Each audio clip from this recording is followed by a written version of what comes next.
fait plaisir d'être avec vous encore ce matin. Nous sommes mardis. Et ce matin, je vais vous demander de faire quelque chose avec moi. On va faire un petit voyage et on va aller à Cana. On va aller à Cana et on va aller aux noces. Donc, je vous invite à faire ça des fois si vous avez, si vous sentez bien à faire ça, de vous imaginer être sur place avec Jésus, avec les disciples ou avec les foules. C'est intéressant.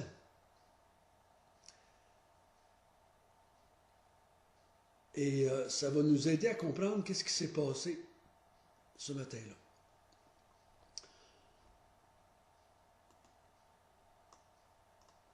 Je vais vous lire un verset. Jésus a fait encore, en présence de ses disciples, beaucoup d'autres miracles qui ne sont pas écrits dans ce livre. Mais ces choses ont été écrites afin que vous croyiez que Jésus est le Christ, le Fils de Dieu, et qu'en croyant, vous ayez la vie en son nom. Donc,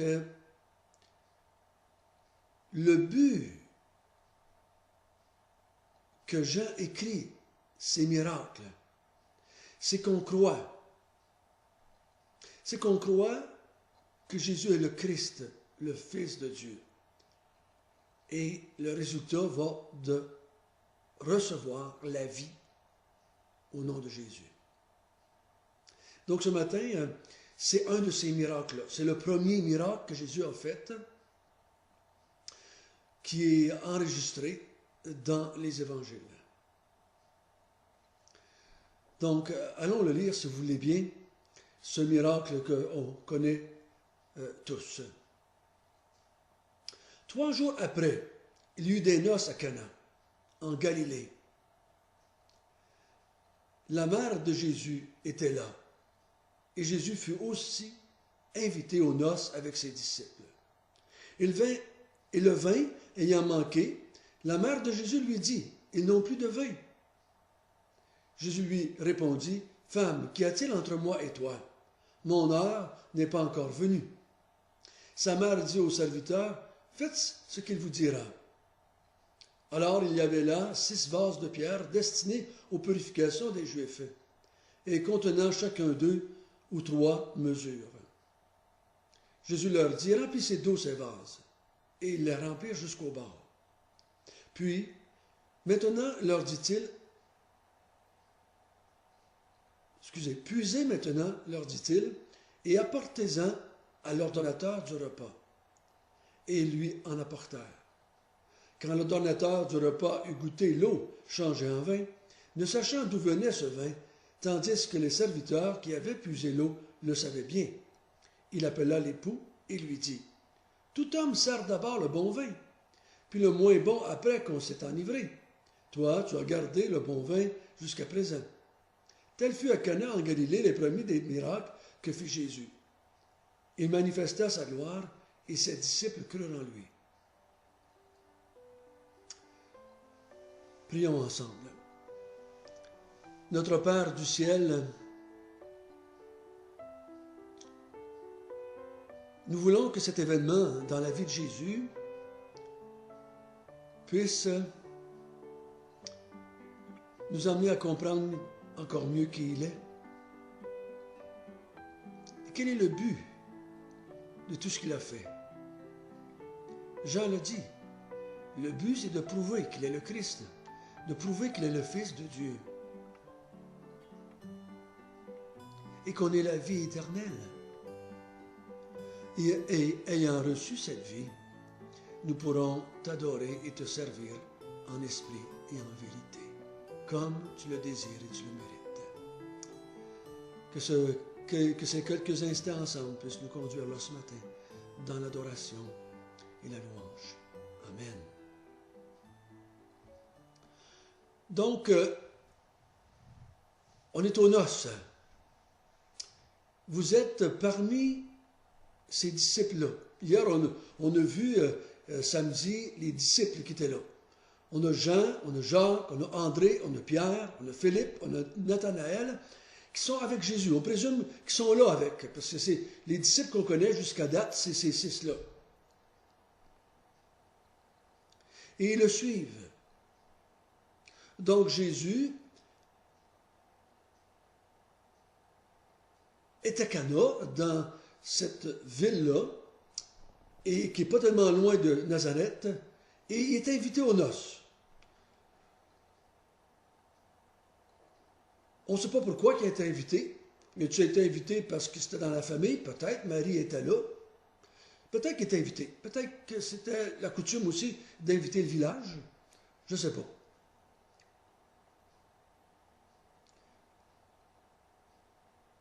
Ça, c'est l'occasion où est-ce que Jésus va manifester sa gloire. Et on va voir ensemble que quand Jésus manifeste sa gloire, ça pousse à croire. Donc, on est aux noces, vous êtes des disciples, vous êtes si vous étiez avec eux, et vous êtes avec lui juste depuis 3 jours, parce qu'on a vu ensuite 3 jours après, là, sa rencontre avec les disciples, 3 jours après, ils sont là avec lui. Donc, ça ne fait pas longtemps qu'ils le connaissent.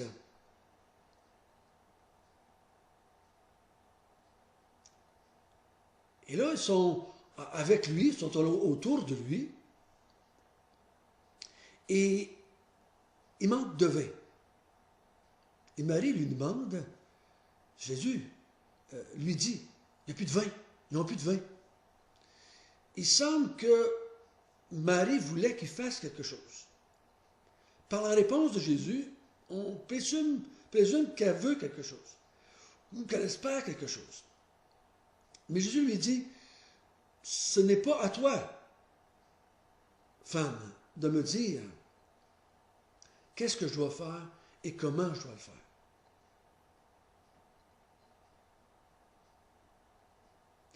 Mais après lui avoir dit cela, je crois que dans sa miséricorde, dans sa compassion, dans sa grâce, il voit l'instant de manifester sa gloire. Il voit une occasion de vouloir manifester sa gloire. Je ne crois pas que Marie n'a aucun mérite dans le fait qu'elle a fait le miracle. Mais que Jésus a décidé souverainement de manifester sa gloire à ce moment-là. Donc, on voit bien qu'est-ce qu'il a fait. Il prend de l'eau, 6 cruches, assez grosses. Ça ne pouvait pas avoir des petits gallons parce qu'il n'y en aurait pas eu pour une noce. Il y a des cruches qui semblent être assez volumineuses, qui pouvaient contenir, à ce que j'ai pu lire, un 15-20 gallons chaque peut-être. Et il décide de dire aux serviteurs, emplissez ces cruches d'eau, ces vases d'eau, emplissez-les bien plein. Et Marc et bien qu'ils disent, ils les ont emplis au rebord. Je ne sais pas si Jean dit ça pour qu'il n'y ait pas de doute qu'il ait ajouté du vin dedans. Mais c'était déjà plein à rebord, donc il ne va pas rajouter rien.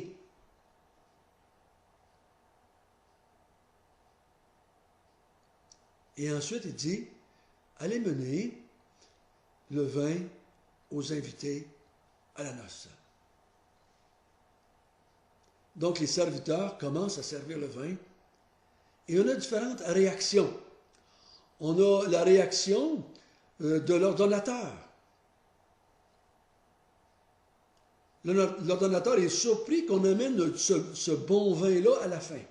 Parce que la coutume, c'est on sert le bon vin au début, quand les gens ont encore du goût, et quand les gens commencent à être un peu plus enivrés, on sert un peu du moins bon vin, et ils s'en aperçoivent moins.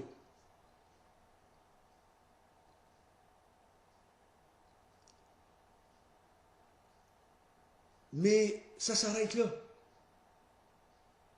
Ça s'arrête là pour eux autres. Les serviteurs, eux autres, ils le savent aussi, que Jésus a fait du vin avec de l'eau. Mais il ne nous a pas dit qu'ils ont cru. Mais les disciples, eux, au verset 11, Ils vont croire. Ils vont croire que ce personnage-là qu'ils suivent depuis 3 jours est quelqu'un de très spécial. Si vous aviez été là, assis à la table avec Jésus, et qu'on vous emmène de ce vin, que vous saviez bien comme il faut, vous êtes formel. Il y a quelques minutes, ce vin était de l'eau.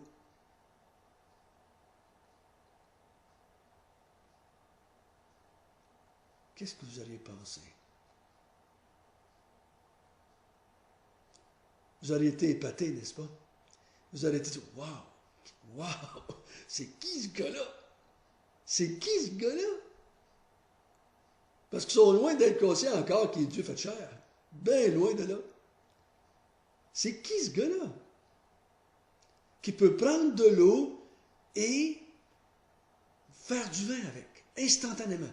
Et tout le monde sait que le processus de faire du vin, oui, il y a de l'eau dedans. Mais il faut mettre des ingrédients. Et ça prend un certain temps, plusieurs jours, avant qu'il soit fermenté. Et lui, en quelques minutes, quelques secondes, il fait le meilleur vin qu'ils ont jamais goûté. Si on l'avait mis en bouteille, je ne sais pas comment ça serait vendu.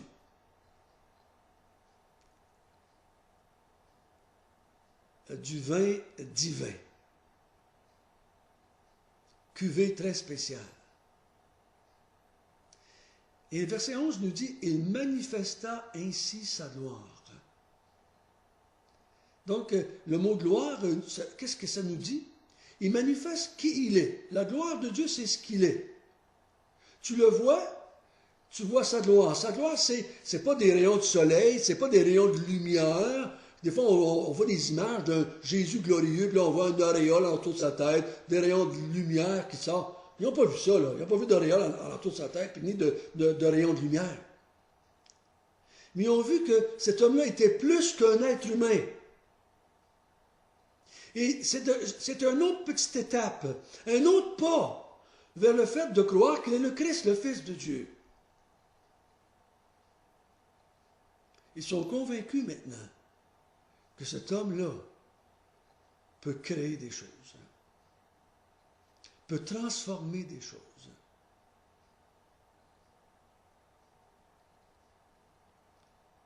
C'est important pour nous de croire cela aussi. Parce que vous savez, s'il n'est pas capable de transformer de l'eau en vin, il ne serait jamais capable de transformer un mort spirituel en un vivant spirituel. Il ne serait jamais capable de prendre un mort et de le ressusciter.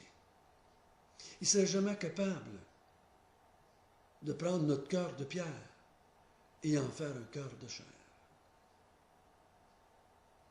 C'est en additionnant toutes ces petites choses, j'appelle ça des petites choses, en comparaison avec la grande chose.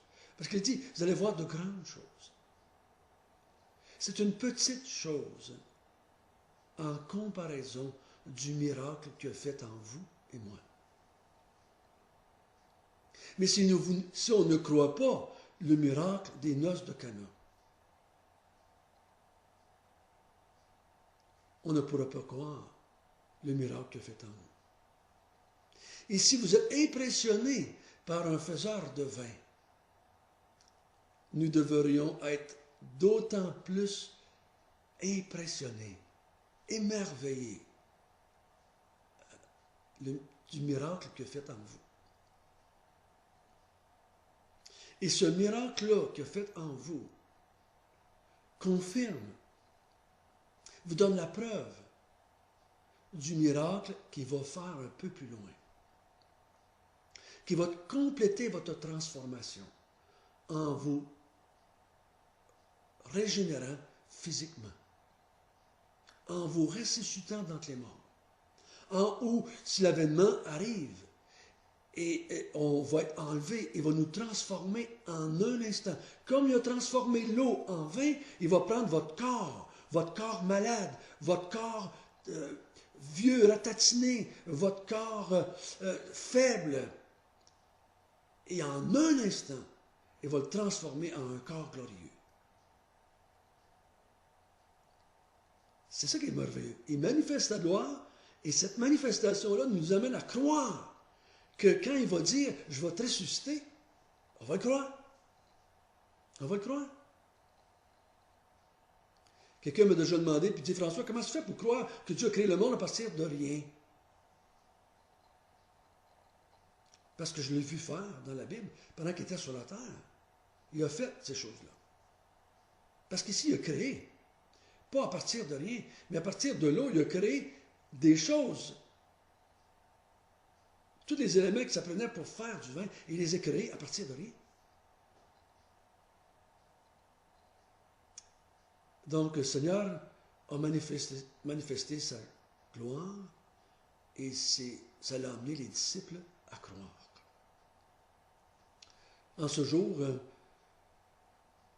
Dieu va faire des miracles sur la terre. Il va faire des miracles. Il va en sauver encore des gens. Il va peut-être sauver des gens autour de vous.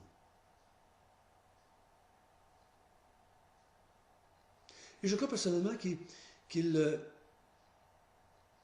est impliqué dans ma vie. Et parce qu'il va arriver dans ma vie encore aujourd'hui, ce qu'il veut, premièrement, c'est m'amener à croire encore plus loin, mieux, qu'il est le Christ, le Fils de Dieu. Il veut que je comprenne encore mieux quelle sorte de vie il m'a donnée. La vie qu'il m'a donnée, c'est la vie spirituelle.